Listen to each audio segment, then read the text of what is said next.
He's on his way to the doctor in New York, and he's refused all the drugs. He's refused the surgery, refused chemo. And he's feeling okay, but he's been told he's got, weeks, months to live. So on the way to the doctors, these 6 guys in New York try to beat him up and steal and rob him. It's not the people who want to damage the place, apart from the odd psychopath. It's corporations who are working purely for profit and not for any ethical, loving reason.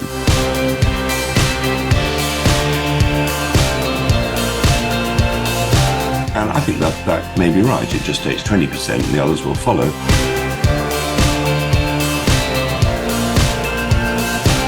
Controlled by trillion-dollar corporations who've shaped this narrative.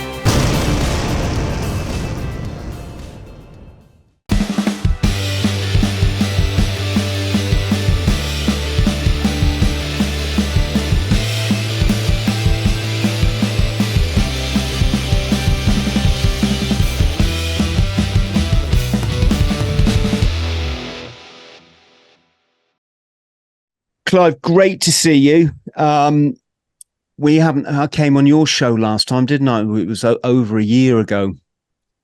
And I remember you being very positive, vocally positive at the beginning of, let's just say, the last 3 years. I think everyone knows what we're talking about.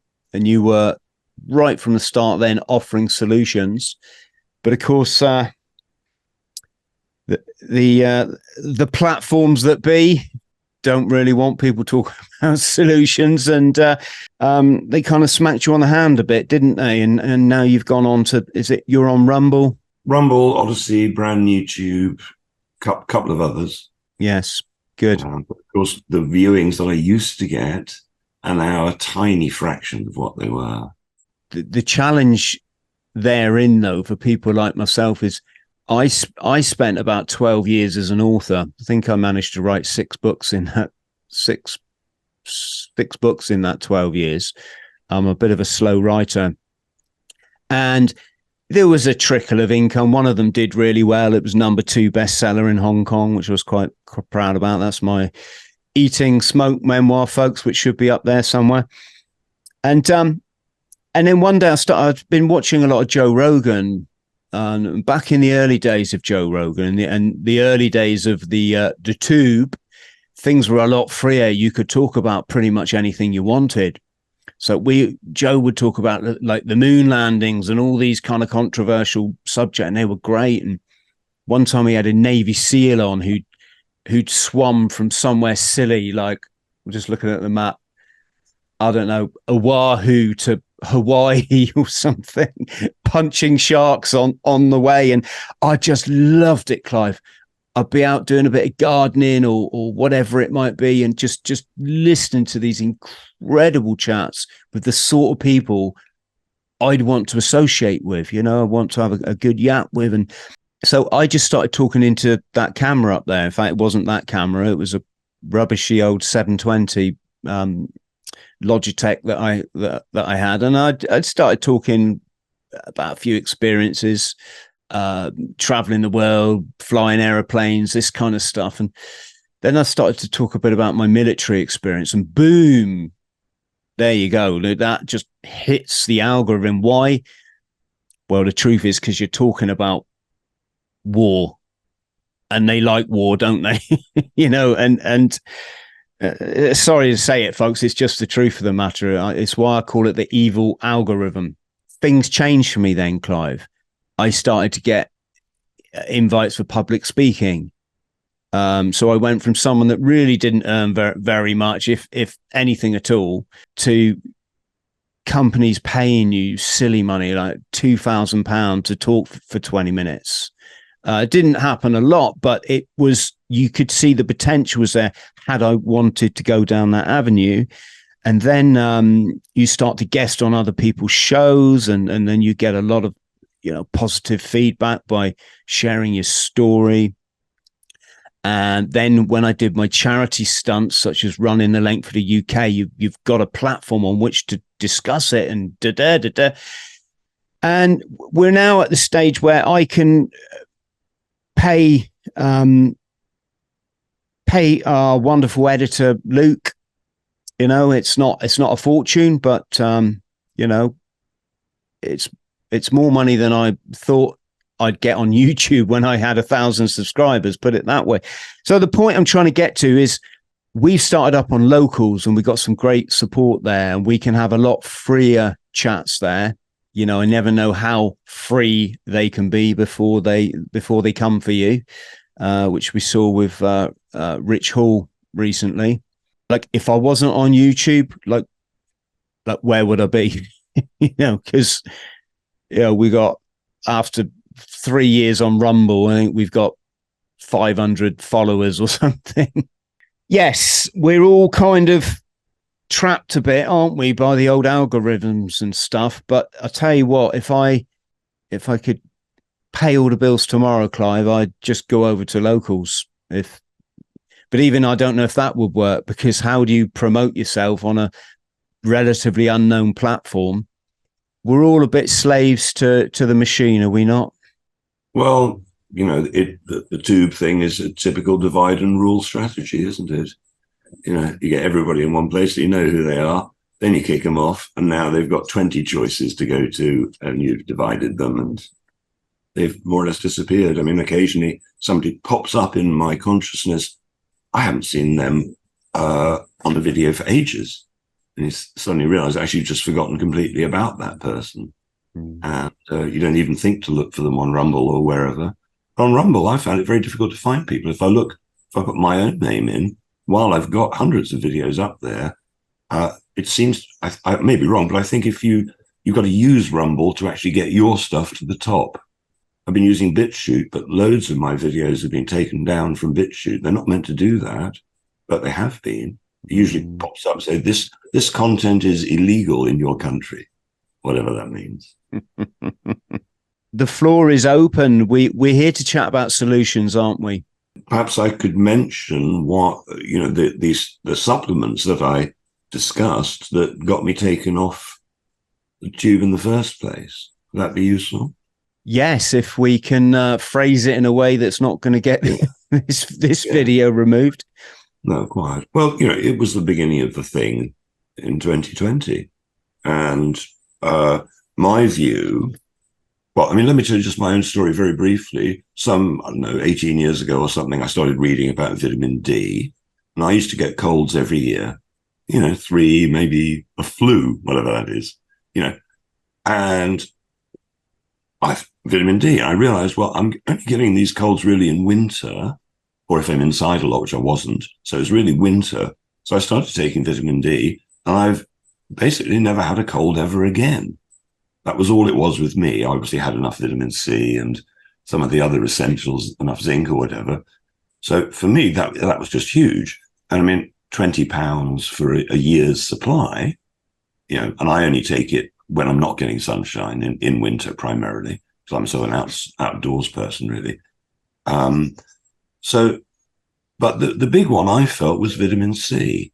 Vitamin C has been around for almost 100 years or something.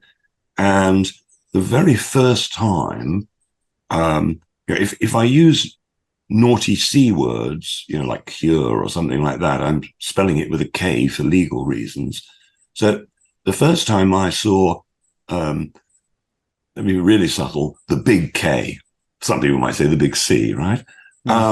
Reversed, was my dad's best friend. He was a New York banker, and he'd read about Linus Pauling, who was the only scientist to get the Nobel Prize personally twice. So he was a clever guy. And the front of Time magazine, I think it was back in that period, maybe the 70s, was Linus Pauling saying that vitamin C cures the common cold. Now, this was big news, and he was very famous. He'd won the Nobel Prize twice. And so my dad's best friend rang him up. He found him in the phone book in New York, and he said, what do I do? It's the second time I've had it. It was kidney. They'd removed one kidney the first time. He said, I haven't got spare left. I need the one I've got left. And Linus Pauling said, look, take 35 grams of vitamin C in divided doses every day. He's on his way to the doctor. in New York, and he's refused all the drugs. He's refused the surgery, refused chemo, and he's feeling okay. But he's been told he's got, weeks, months to live. So on the way to the doctors, these 6 guys in New York try to beat him up and steal and rob him. Thinking he's got nothing left to lose, he's going to die anyway. He just takes all 6 of them on. He explained he broke a couple of their fingers and they run off. He keeps his watch and his wallet and so on. Goes to the doctor's office. The doctor says, well, I don't know what you've been doing, but it's gone. Tumor's gone. You're fine. And he said to me that had he been to the doctor's first, he would have gladly given the robbers everything he had from pure joy of being alive. And when he did die, which was about 20 years later, it wasn't from cancer. It was a natural death of perhaps old age, you might say. So after that happened, and that was 35 years ago, I started studying vitamin C and so on. And I realized that actually there are just a few things that pretty much all of us are low on. Vitamin C being one of the big ones, because if, let's say that you're eating nice fruits and vegetables, how old are they? Because if you just picked the orange off the tree, 100% vitamin C, but by tomorrow, by next week, by the time it's been sitting in the warehouse, the shop, your bowl in the kitchen, how much vitamin C is left? And the other vitamins, well, possibly not very much. The minerals will still be there, but the vitamin level will be low. So all of us pretty much are low on vitamin C, which means that many of us have actually got mild scurvy. So somebody's got skin issues, maybe their gums are bleeding, they're bruising very easily, keep getting infections, that sort of thing. It's very likely that it's low vitamin C. And so as one of the greatest remedies in existence, vitamin C is it. However, you need to know how to use it. So there's an incredible video called Reverse Pneumonia in 3 hours, where Dr. Andrew Saul realized he's got bacterial pneumonia, and he takes 2 grams, that's about half a teaspoonful, of vitamin C every 6 minutes. 3 hours later, his temperature's come back to normal, all the pneumonia symptoms have gone. So how could that possibly happen? Well, imagine that bacteria reproduce very fast as they do. Let's say every hour, every 2 hours, they've doubled. If you hit it with an antibacterial every 6 minutes, you can literally outrun it in some cases. And that's what he did, 2 grams every 6 minutes. Now, the crazy thing is that if you're very low on vitamin C, you need much more of it than if you've got enough. So the average person, let's say they're eating the average not so great diet, they might need 5 grams, half a teaspoonful twice a day, for instance, because it only lasts about 12 hours in the body. But if somebody's ill, they might need 100 grams. They might need more. There have been people who've been hospitalized, meant to die. They've had an intravenous drip of vitamin C, and they've completely come back to life. There's an incredible book by Dr. Thomas Levy about vitamin C, which he basically presents the idea, and he's a medical doctor, that vitamin C really pretty much reverses almost everything. It's amazing. And of course, vitamin C is very inexpensive, very, very inexpensive. And the way to learn more about it is to understand bowel tolerance. So let's just assume you or I are really healthy and we reach bowel tolerance with vitamin C. We're now in the bathroom with diarrhea. That's bowel tolerance. So there are some people who literally, they keep taking it over and they never reach bowel tolerance because their body is saying, give me more, give me more, give me more. And it's at some point way above normal that they suddenly get diarrhea. So what you do the next day is you figure out you write down how much you took that day and cut back 5 or 10%, not much. And then, as you get better, the amount of C you need will drop and drop and drop until you're down to whatever it is that's the amount just to keep you healthy on a regular basis. But the point is, we're meant to be basically happy and healthy. That's our default. And so if one's not either of those things, well, what's gone wrong? There are only 3 things that can go wrong: physical damage, toxic poisoning. And when I say toxic poisoning, I mean not just the food and the air and the water and stuff, but toxic thoughts. At school, they told us all sorts of stuff that wasn't true. Whatever they said, you're crap, you're rubbish, whatever it was. And so we need to address physical damage, toxic poisoning, and then nutrient deficiency. And those are the only three reasons why we get ill. We're not low on drugs. We're not low on, that's it. So what I've been trying to do over the last couple of decades or so is to figure out how simply one can detox, how simply one can repair physical damage like scar tissue, and how quickly one can get the nutrients in a meaningful way. And I found that actually, to start, well, if you accept the idea that almost all of us are very low nutritionally, somebody's really, really overweight, well, they're starving. They've got malnutrition. They're that big because their body is saying, eat more, because it's asking for nutrients. And a lot of people, particularly on a low budget, are eating foods that haven't got any nutrients. Just going to say there's something else there as well, is that when the body's overflowing with acid, which is essentially going to kill you because your cells need, they need a pH balance. Body very cleverly will store that acid as, and one of the ways it does is stores it in fat. So it's almost like the body's creating fat to store the bad stuff to then keep you alive.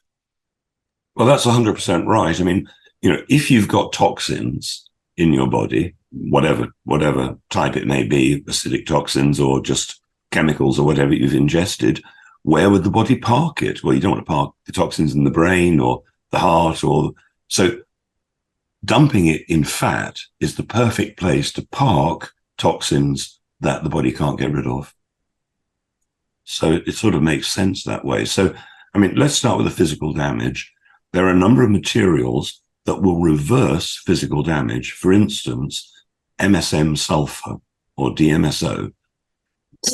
Sulfur-based foods are like ginger, garlic, onions, cruciferous vegetables, eggs. Lots of foods have lots of sulfur in, and people used to go in the old days and take sulfur baths to get rid of whatever ailment they had. So sulfur's well known as an anti-C. It's well known to dissolve scar tissue. So if somebody's had an operation or been injured in some way, the scar tissue can often interrupt the flow of the meridians, the flow of the energy, the chi through the body. And so by recycling that scar tissue into normal tissue, people see scars disappear if they use particularly MSM sulfur. Just see them fade away as the body repairs itself. And if you're not eating enough sulfur-rich foods, well, the body would have done it by itself had we been eating a more natural diet. But it's very difficult to find real natural food like our ancestors ate. The old varieties have been bred out. When I was young, strawberries had big holes in them. And now you never see that anymore. You used to have to throw a third of the strawberry away because you can eat that bit. So everything's changed. The wheat has changed. When I was young, nobody had a problem with gluten or wheat. Nobody that I ever met, ever. The food has changed, and we really need to be not supporting poisoned food industry. It's kind of funny. I think you and I see it. I wonder how many people are just oblivious. I think so many people just eat. They just, I want to say it's not even Western diet, it's global diet now, isn't it? This is abundance of carbohydrates without even stopping to think, like, how natural is that in our millions of years of evolution, is to be able to eat a whole field of rice. I'm not talking like a rice paddy, folks. I mean, in the nature, to get 3,000 grains of rice to fill a bowl, that's going to take you about 6 weeks of foraging. And yet, because of industrial farming, you can have that in a one-hour. Well, big red flag. If it's not natural, it shouldn't be doing it. And very addictive, aren't they, carbs, Clive? Because they give us a glucose rush. Well, absolutely. I mean, I reckon that carbs were how we were enslaved. We were free living in the forest. It was our forest. We knew it intimately. We knew not to disturb the bear. We knew our forest. And then at some point, somebody came along and said, this is our forest. And if you don't like that, we're going to kill you. And if your children don't like it, we'll send them to a school and educate that it's always been our forest. And then they found grains. Then they could they found that instead of being hunter-gatherers, they could herd us into cities or whatever. And grains have been, to some degree, a real issue. However, when I was young, I was out in the desert. When I was 16, I was in the Arab world for a while. And again, nobody there seemed to have a problem with bread, but they baked it the real way. They'd let it rise, they'd knock it down, let it rise. Over 7 or 8 hours, the phytates, the dangerous parts of wheat, for example, are neutralized by the whole yeast fermenting process. And that made it safe to eat. But then now with the batch loads or whatever, they steam bake them in 10 minutes. They don't bother with the making it safe like our ancestors knew forever, way back in time.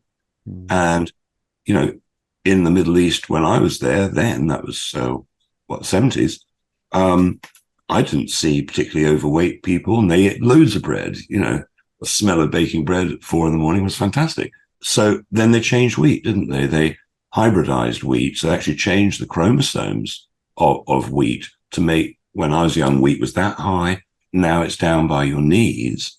And they literally changed it into dwarf wheat. Then on top of that, they banned burning the stubble. So in the old days, you'd grow the wheat, you'd harvest the wheat grains, then you'd set fire to the field and burn it back to the ground. Now, while minerals can be damaged by heat, vitamins can be damaged by heat. Minerals are fine with heat. You can heat them up, they're still there. And so every year, the majority of the plant would get put back, and they'd probably add some cow manure or compost or whatever it was to make up the balance of the little bit of grains that had been taken away. But now you're not allowed to do that. So they just take the rest of the harvest of the wheat and, do whatever they do with it. So every year the soil is getting depleted more and more and more every year. And you probably know that at the end of World War I, when the bomb making had to stop, the industries obviously were very disappointed. They liked making bombs. So the big 3 were phosphorus, potassium, and nitrogen to make that. And so they changed the factories to making drugs instead. You probably know there was a ship exploded in a harbor in Italy with chemicals on, which were going to kill people. And they noticed that a few people, their tumors seemed to go away. So they called that chemotherapy and introduced it. Gosh. And the other part was NPK, nitrogen, phosphorus, potassium. They turned that into fertilizer because a plant will grow with just those 3 minerals. And so they started this insane modern agricultural policy where you take the good stuff out and put 3 chemicals back in over and over. And then you've got a problem with, the weeds, and they deal with that, and the fungus, fungicides, herbicides, larvicides, suicides, it's a bit like that. Yes, I wonder if our young people watching now are familiar with the term fallow, because when I grew up, it was kind of commonly known that a farmer every 4 years would let a field go fallow. Is that the right word? Yes, you'd let the field regain its nitrogen. Yeah. And yeah, exactly that. I haven't even heard that term since my childhood. It wouldn't surprise me if the farmers just don't have the budget to do that anymore, and they're just piling on the chemicals to make the field, to exploit the field. It's a sad state of affairs. I mean, what the young people don't realize is where the insects have gone. I mean, when I was young, let's say 20, I would drive into London or into the country or something, and every half an hour on a spring day, I might have to stop at a petrol station and buy a can. Water wouldn't do it. Buy a can of squirty chemicals to clean the Armageddon of insects off my windscreen. I'd have to clean them off my headlights at night because the headlights would get so dim with the dead insects that you couldn't see properly. You used to regularly have to have your radiator of your car brushed out because the dead insects would literally block up the radiator and the car would overheat. When did you last see a dead insect on your windscreen? Yes, that is a great point. You used to clog up the Thousands. grill, didn't they? Yeah. And of course, the young people have no idea that they've all gone. Mm. Same as the fish. When we were kids, you'd fish in the river and it was teeming with fish. Every autumn, the salmon run would start, and salmon and sea trout would come up, and you'd see these huge monsters. You hardly see a fish in a river anymore. To all our angling friends out there, feel free to give us your thoughts on it. But yes, this is why when people talk about abundance, Clive, I think they've got the concept slightly wrong. What can you say? Like happiness and peace of mind is available in abundance once you crack the spiritual journey. As far as having as many people on the planet eating whatever they want and driving as many cars as they want, I think something needs rethinking there. When all the answers to every problem in the world, I would suggest, have been solved years ago. I've been going to conferences and stuff where people have been putting forward their ideas for decades, and almost every problem you can think of is already solved, except it's not being put into practice. In China, they found a way to regrow deserts. Have you come across that? No. Can you enlighten us? Yeah. So what they've discovered, that the problem with deserts is you tend to get horizontal winds, which just rip the plants out. But the Chinese have found one incredibly hardy shrub that can survive that. So what they do is they encase it in like a ball of nutrients, dig a hole, I think 2 meters deep, if I remember it rightly, water it once, and it will grow. So once you've got this like fence of hardy shrub, you can then grow something else, maybe a little less hardy behind it, and then behind that. So they're regrowing massive areas of desert. And it's not just in China, it's been done in other places as well, because if you decide to stop, there are loads of people who've recovered land, which they thought was destroyed, and brought it back, literally changed the temperature of whole islands by reforesting, and the birds come back, the animals that they thought were gone and actually weren't quite gone. And in one case, there's a great TED talk about it, the temperature of this whole area drops 10 degrees. It had been boiling and was almost desert, and it goes back to temperate and nice. So it's not like we can't restore the lost forest incredibly quickly. I was living in one place in England, which had like a 3-acre field next door, and I watched as the horses stopped grazing it, and it was surrounded by oak trees. And within a year, the field was full of little oak saplings. And by the next year, I was amazed at how tall they got. An oak forest was reestablishing itself all by itself in record time. Mm. People say we've got a problem with CO2. This is so wrong. Most people who've got breathing problems, for instance, think that they've not got enough oxygen. Often it's the other way around. Asthmatics find that if they increase their carbon dioxide, and some people do it by breathing into a paper bag, there are all sorts of ways you can do it, that their asthma goes away. So CO2 is misunderstood at lots of different levels. But in the forest, they say, well, there's too much CO2 in the world. No, there's not. They've been cutting down the trees. There's not enough. They've been cutting down the trees is the problem. That's why things are wrong. I don't believe in the whole everything's getting hotter thing. I think it's called weather. Yes. Have you noticed that the weather reporters, they started to colour the maps really? Yeah, it's all red now. It's so all funny. Red and all orange and these really vivid, frightening colours. Whereas you look at a map from 50 years ago on the TV or 40, it's the same temperatures, but they've got an old grey map. It's just Like, got a sun with a smile on it, hooray. yes, yes, exactly. And also in China, I saw an interesting video recently of these workers literally spraying the countryside green. It was rather bizarre. They had these powerful spray guns, or like sort of pressure washers.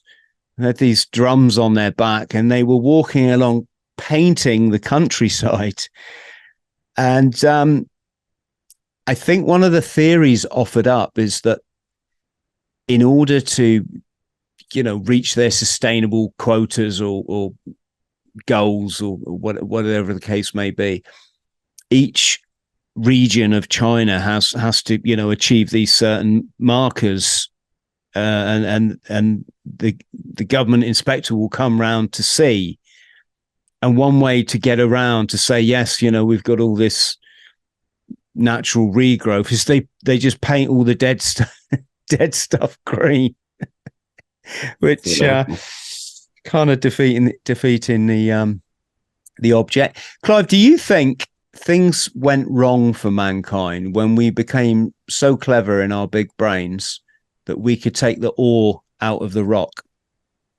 Before then, everything was literally sustainable, because you made an axe from a piece of wood that would grow back, and you picked a bit of flint off the floor, and there's lots of flint lying on the floor, and there always will be. But once you start messing with something that takes time and processes to create, like iron ore or bronze ore, gold, precious metals, then you're kind of going out there and destroying the planet at quite a significant rate, especially as even with recycling and the recycling of precious metals, you're still going to lose a certain amount in the process. So, I'm sure for every ton of aluminium that they get from the ground, probably 3/4 of that ends up down the scrap heap or whatever, or disappears into the environment. I just wonder, if the way forward for mankind would have to be on the basis of you got to stop taking the metal from the rock.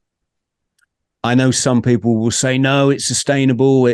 It's recreated over time. Possibly. I don't know.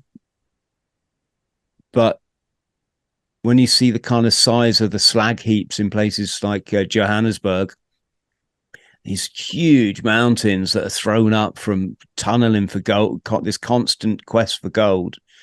I don't know. It's not only environmentally ugly, but I just wonder if it's a hiding to nothing, Clive. You see these wind farms and water farms and electric cars, and but it's just, it seems like it's robbing from Peter to pay Paul, because at the end of the day, it all takes oil to produce, and it all takes precious metals or metals that can't be put back in any sort of given time frame. Do you have any thoughts on that? There is an argument which runs that all the volcanoes that you see were actually giant slag heaps, chemical dumps from a previous civilization long, long gone, long ago.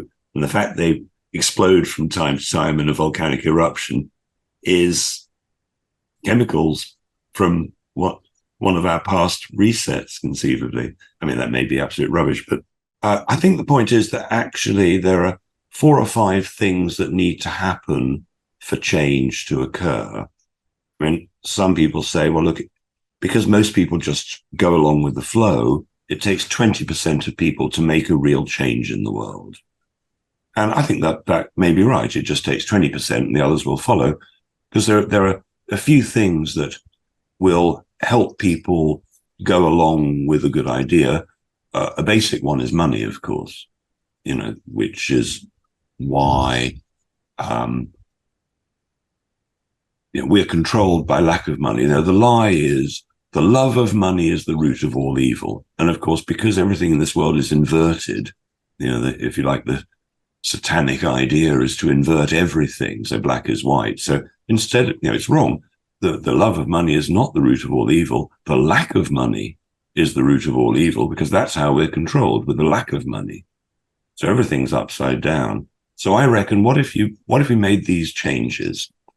We've got, whatever it is, 1 million public servants who have all of them pretty much forgotten what the definition of the word servant is.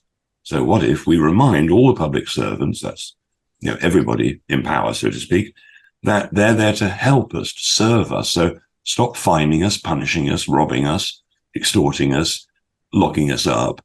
Do what you're paid to do.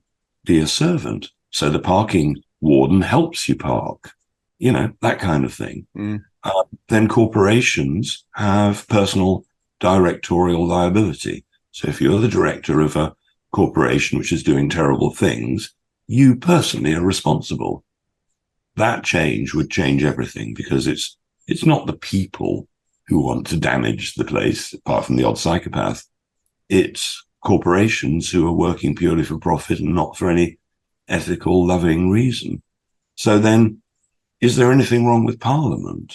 Well, it seems to me that having a debating chamber with 600 people, that could be all right if those people were not psychopaths, if they were kind, loving people. It struck me you could have a TV program, a bit like Britain's Got Talent, where you looked for the sweetest, kindest people around. Somebody who, I wish they were my granny or my granddad, because they're so lovely.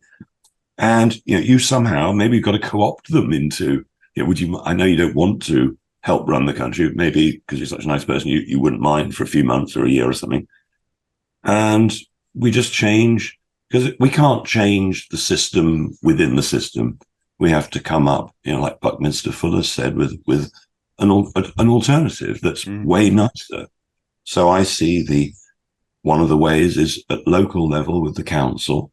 And I appreciate that government are taking away most of the council's power to actually do anything locally. But what if one had a straw poll, even in the streets, like when we used to vote, you'd have your name and address and you'd tick who you wanted, that you have that. And here's tick if you like the current council. Do you like the council tax and what they're spending it on? And if you think that's good value and you like that, tick here. If you want the alternative, let's say People's Council, for want of a better word, where we the people, rather than these perhaps politicized, corrupt, potentially people running the place, we'll run it ourselves. And we reckon, here are the calculations, it might cost half as much to run the town, the village, as it currently costs. That means you don't have to pay so much council tax. And if the road needs fixing, instead of waiting for it to be repaired for 10 years, like on the motorways, nobody doing anything for 10 miles, nothing happening for 10 years, we could look up road repairers online and get it fixed this afternoon. Has anybody ever seen a pothole in England? I'm sure you've never seen a pothole, but they could be repaired. Do you know about the guy in Cornwall? Police are searching for the mystery pothole repairer. There's some guy going around repairing potholes, and apparently the police are searching for him, the villain that he must be, or she. What a swine. Incredible. Swine, if you're out there, just if you happen to come past. No, we had to do that. We actually did my neighbor, God bless him. We got the council out. These potholes were dangerous. You hit one of them on a bike, you seriously could.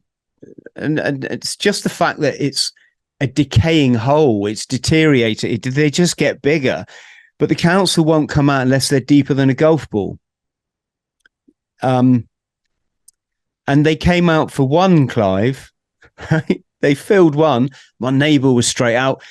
Go on, fellas, do the other one. It's literally 6 inches away from it, and it was half the size. Sorry, it's not quite golf ball depth yet. And just by happenstance, another group of tarmackers come round, I think, to do someone's drive or something. And my neighbour bonged them 50 quid, and they filled it. But this is this is a good time now in our discussion to discuss why I would say this is not going to happen, Clive. There's so much lack of knowledge of how society functions, which once you've studied it for as long as I have, and I know many people watching, becomes abundantly clear that there's a control group, and they're very clever at what they do because they've done it for thousands of years. We talk about money.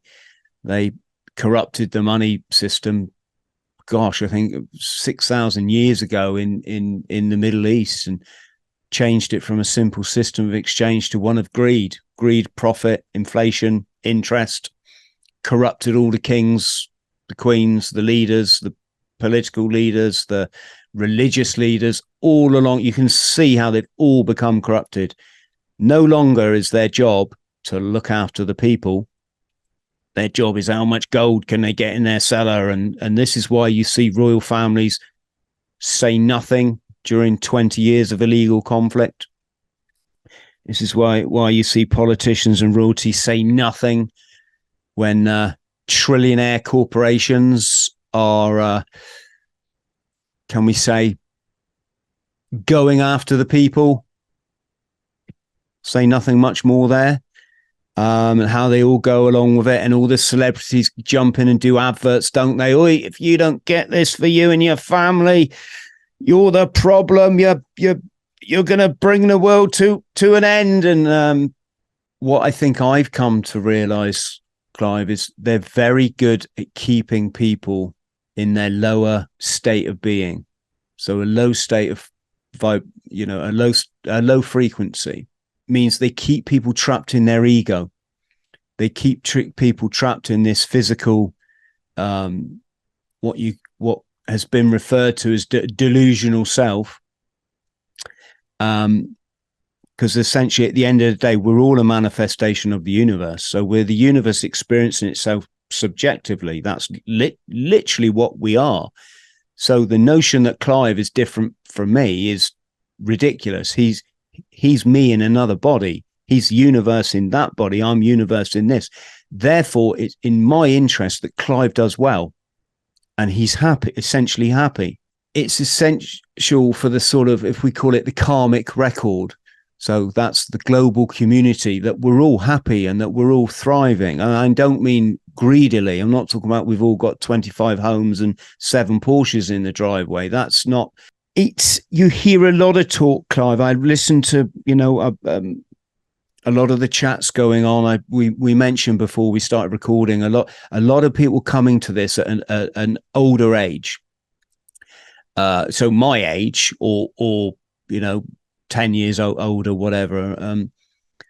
But the thing is, they've only, if we can use the term, awoken because of this last 3 years. Because let's be honest, it was when things just become so ridiculously, stupidly bizarre that they don't make sense to a 5-year-old. Unless you're completely indoctrinated into the matrix, you sit up and take notice. And the issue is that an awake person is what's referred to in spirit on the spiritual ascendance as a 4th dimension.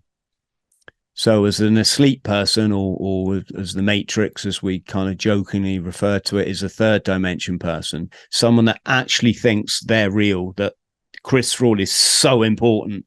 And, I dress like this and I do my hair like that. And I've got a Facebook account and I will attack you if you dare question my views and because which is all insecurity really. And a product of not realizing, no, you're not you're the universe. You're living the delusion.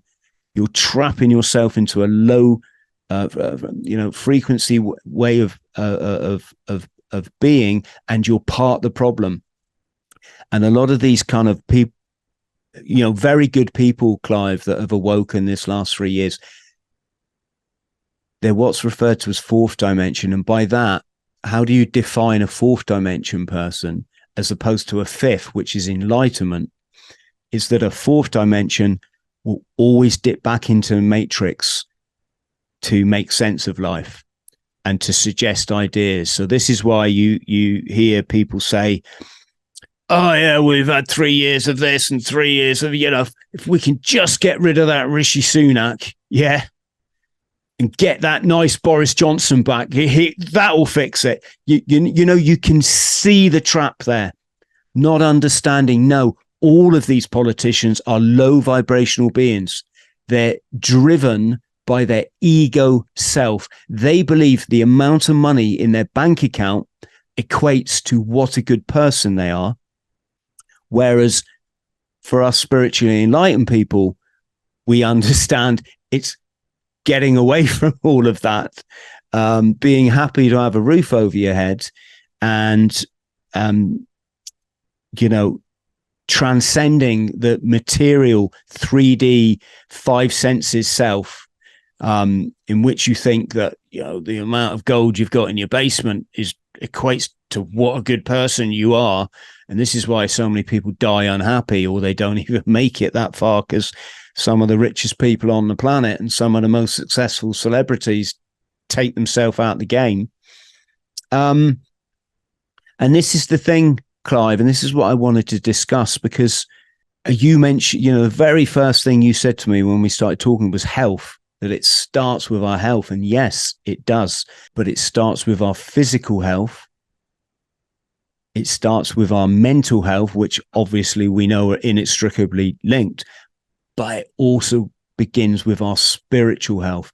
And it's that component, along with the other two, to be honest, that many people of our age, they don't get.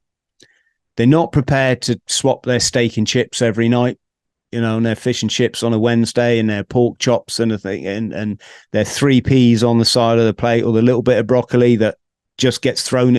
They're not prepared to change, Clive. They're not prepared to do what us life coaches teach: jog around the block in the morning, especially if you jump in a hot shower, cold shower after, or do a bit of breath work. You're going to be firing. You're not going to be angry at the Matrix or angry at Rishi Sunak. Or they become irrelevant, because you start to realize your happiness starts with you. And then you go out into the world and you put out this super strong vibe in which people go, whoa, what's he on? I want some of that. And they stop being angry, and they stop voting in these ludicrous nonsense politicians, thinking that's going to make happy. And the other thing there with people of our ilk, Clive, is they also believe the narratives. So they know something's wrong, but they still believe the narrative that's telling them it's wrong. I've got to be careful what I say here. This is why you start hearing stuff about, laboratories in Asia, can we say, and bats flying around, and it's all distraction, isn't it? Yes, they completely don't get your point, which is, no, it comes from within. Many would say, I'm just a podcast host, folks. I'm putting this out there. And so you've still got this notion of, you just see the confusion in people. Yeah, well, I think this one is bad. Yeah. This, like, no, I'm not, but all the other ones are good. All this nonsense, years of control by $1 trillion corporations who've shaped this narrative. They've indoctrinated you to think that, this is how things happen. Where when you become enlightened, you're just going to laugh at that notion.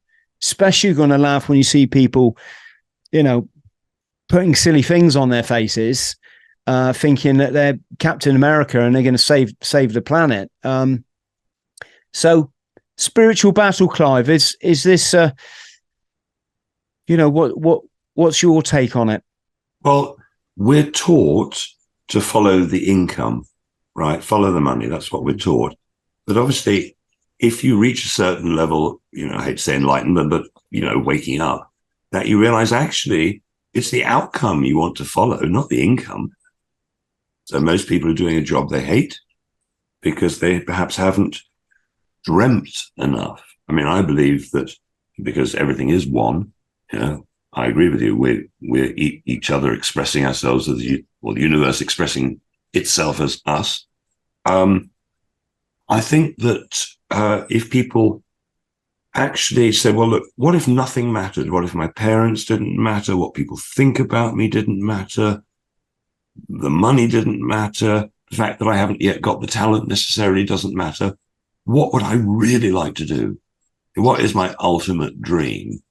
And most people don't go there in their thought process, which is a shame, because I believe that the universe picks up on, if you want something for the highest good, not just from pure selfishness and greed, but you're after the outcome in some way, then I believe the universe will create it. I think that destinies are intertwined, and if you're on the crest of the wave, so to speak, you have no choice but to meet the people. Things have to happen as for things to flow, and so I've had the most ridiculous things happen in my life. I mean, really, I've set my mind to something for, if you like, the highest good. Also my own good. It's not just purely altruistic, because that it should be good for all concerned. A good deal should be perfect for all parties. And I've had things that are impossible happen. I mean, where the odds were beyond impossible. And it's happened a few times because it for my life to be what I believe it could be, to follow my dream, it sort of has to happen. So I'm actually very happy most of the time. Yes. I saw the law of attraction, which is kind of what we're talking about, isn't it? Actually physically demonstrated using sound frequency.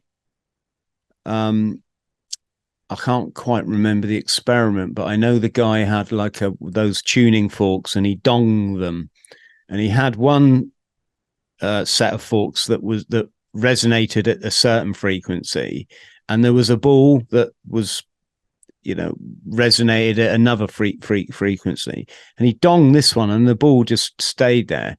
Then he swapped these tuning forks around and he donged this one, and you physically see the ball attracted to the attracted to these tuning or to these forks, and this is it. What, if I can call them the oldies without being rude, what they're failing to grasp is, and this is going back to your council suggestion. I went to my stand in the park on Sunday. Wonderful bunch of people led by my good shipmate, Mark. Hello, Mark. If you're watching this, much love to you, mate. Keep up the good work. But they've been hit with what is just the unresolved problem in the freedom movement, is division. What was once a big group of 30, 40 people gathering on a Sunday in peace and love to share ideas and obviously oppose certain mandates and stuff. It's just been beset by infighting and and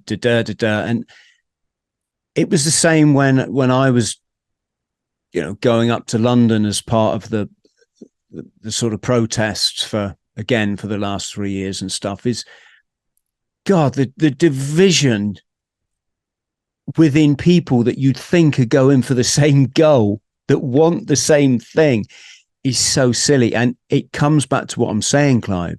It's because there's a big difference between being fourth dimension and fifth. Being awake is not being enlightened, because once you're enlightened, you're never going to say a bad word about another human being, because what comes out your mouth as an enlightened person is a representation of where you are. And if you do hear someone such as myself bad-mouthing someone, you are well within your right to go, he's lost the spiritual battle there for a moment. And you do, because we're all human. Sometimes you start effing and blinding, and you start to go down the path of old bad habits, but that you know they're wrong. Whereas the fourth dimension are still, like I say, they're still trying to make sense of this new knowledge that they've gained, that they don't know how to deal with, and dipping into the old values, the old rules. Let's get cross with people. Let's blooming chuck this government out, and we'll get our new. Yeah, how's that going to work for you? You're replacing one bunch of narcissistic, greedy, materialistic, ego-driven people by the exact same bunch. They might not be now. You wait till money starts coming in the equation. You're going to see people go, oh, could I get a £30,000 a year salary out of this freedom movement? Or, oh, I'm on the town council now. And if I give the contract to fix this pothole to my mate Dave, he's going to give me a kick. Do you see what I'm saying, Clive? It's matrix thinking, whereas as fifth dimension, we always try to do what's morally right. It's really changed the course of our podcast, because now I have to consider, why am I getting this guest on? If it's just for subscribers, I'm not going to do it. I mean, not if it's going to upset the people that I care about, which are my viewers. We have pulled podcasts, Clive, because by the time they've been put up and they've gathered enough comments underneath before they premiere, and you can see, our friends out there, our subscribers, realize that, Chris, didn't you know this about, and you're like, that's not helpful. Yes, that's going to upset another one of our guests. For example, it's not that we censor things, Clive. It's not about that. It's just that it's about love. It's the highest form of vibration. It just is, and all my decisions have to come from that basis. I'm not always successful. Are sometimes human, suffer from human fallibility. Maybe don't make the best decision, but how many channels out there now are doing stuff about this BBC abuser thing? It's all over the alternative media, and it's so easy just to jump on that bandwagon of negativity, to put out dark energy, to keep people upset. The best thing is, if you don't like the BBC and what they foster, which is pretty evident now, don't watch them. Certainly don't pay them. Why? That's it. Job done. You don't have to go and try and change people. You don't have to wake up upset or fed up. You don't have to spend half your day watching videos thinking, who's the perpetrator this time? So that's the thing. This is the thing, Clive. But the age-old question there is, how do you become enlightened? Because I spent my first time in 53 years solely with enlightened people recently.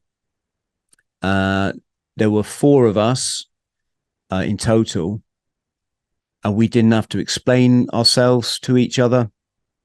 We didn't have to be guarded about, might better not let this. We all intrinsically knew where we were at, and it was a place of love and forgiveness. And how ironic that we'd all been through severe trauma in our lives. And it was the trauma that drove us to heal ourselves. And it was the process of healing which elevated us to this beautiful spiritual level. I'm just wondering how we can get enough people there, because if we really want change, and I believe this will come, I don't think it will come in my lifetime, if I was honest. I think I just got to win my spiritual battle, get myself in a good place, or keep myself in a good place, and try and inspire others to follow suit without pressurizing them. But you can't expect everyone to go out and get some severe trauma, Clive, can you, to then go through the learning lessons to get out of that? But do you think that 20% thing that you mentioned, if we could get 20% of people to understand enlightenment, that it's about love, not hate, that could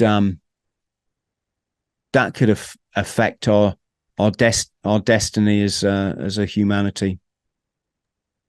Well, I think it is a numbers game. There's an incredible cartoon by Larkin Rose called The Tiny Dot. a tiny dot, it's about 10 minutes cartoon, and it shows the population of America. And then there's this tiny dot, which are the government and all their legion of enforcers. And people just don't realize how many there are of us and how few there are of these very few powerful people who are pulling all the strings and doing the stuff. So we could easily change the system from under them. I mean, you know about the Bradbury pound from 1914. Only because I've heard you mention it, Clive. Can you give us some more info? Okay, so when World War I started, there was a very realistic possibility of a run on the banks where the people would say, we want our gold back.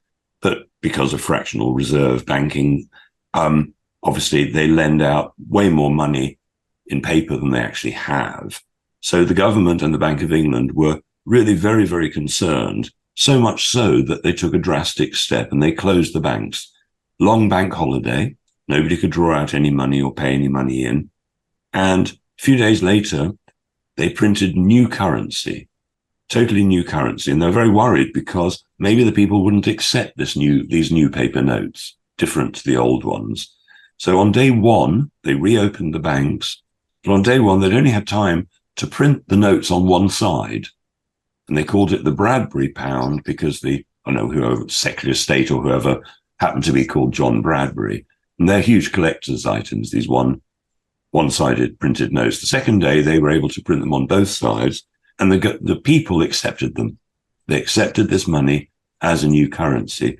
So just like they do with coins, the government printed the notes themselves. So there's no interest on coins. The Bank of England doesn't print the coins. They only print the notes. So for this short period of time, the government printed not only the coins at no interest, but the notes at no interest. And it worked. The country accepted it, and they cut out central banks completely, essentially for a few days until whatever happened. The banks took control and charged interest again. So it's happened. I mean, there's the greenback dollar in the States. There have been cases where it's been shown that we can have our own money and not pay interest. And the difference is that money created by the Bank of England with interest is money created as debt.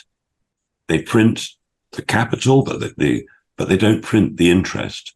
So because they don't print the interest, it's almost as if the system is always bound to go bust in one sense. I'm not explaining it terribly well, but we could again introduce the Bradbury pound, where money is created as value.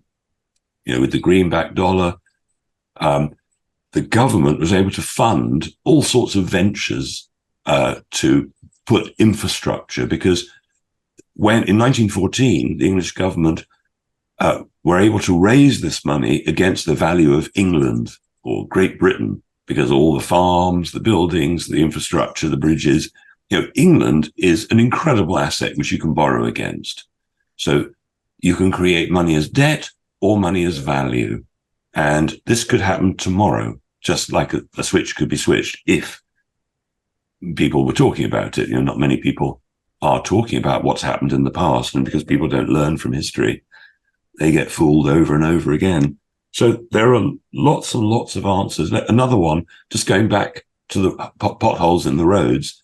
I'm sure most people have seen these people painting penises around the hole. And if you paint a penis around the hole, apparently the council comes out really, really quickly to fix it. On the fear thing, the cheapest weapon that an enemy ever has, not that there are enemies if you want to take the oneness principle, but the cheapest weapon is fear. Make people very frightened. I mean, myself, I've been frightened over all sorts of things. A year or so ago, I was storing up lots of food, thinking that there was going to be a food crisis any day. So we all fall for fear every now and then. The media is full of fear, isn't it? There's a new thing to be scared about every day. Yes, because if you keep people full of fear and you keep people working in an aimless job for 40 hours a week, every day of their life, except, a week at Christmas and 2 weeks in the summer, pile on the fear, people don't have time to find that spiritual path, do they? Because they're constantly stressed out, and stress is low form of vibration. And when you're stressed, wake up. Sorry, yeah. And when you're stressed, you're putting out bad energy. Think about it. I know in myself, if I'm stressed, I get snappy with people, and you could cause problems in your relationships, and you go out the house and you're just not your happy, smiling self. It's they're very good at it. They're good at it. I mean, you get a parking ticket from some private fool that just wants your money, or you get a speeding ticket because you were 5 miles an hour over and it's all a big distraction, Clive, isn't it? It's all, I'm not saying that we shouldn't have some certain rules in place, but yes, so they don't want a happy, cohesive, loving population that supports itself in communities, does the right thing based on science and logic. They want a scared bunch of individuals all locked in their little bubble of a home, operating over the internet, so they never actually meet people, grassing up their neighbor if they dare have a barbecue with more than 3 people, and all the time getting constantly traumatized by social media and mass media, constantly traumatized. This huge, it's not just traumatized, led down a garden path.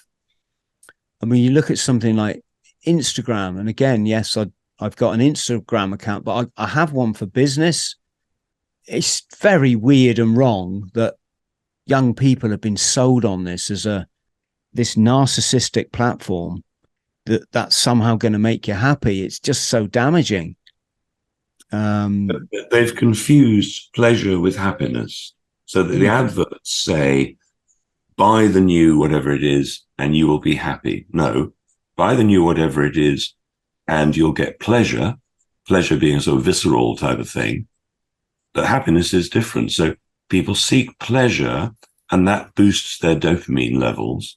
But as you know, with dopamine, the body can regulate that, which means, let's say they have 1 beer, they like it, then have 2 beers, now they need 3 beers and so on.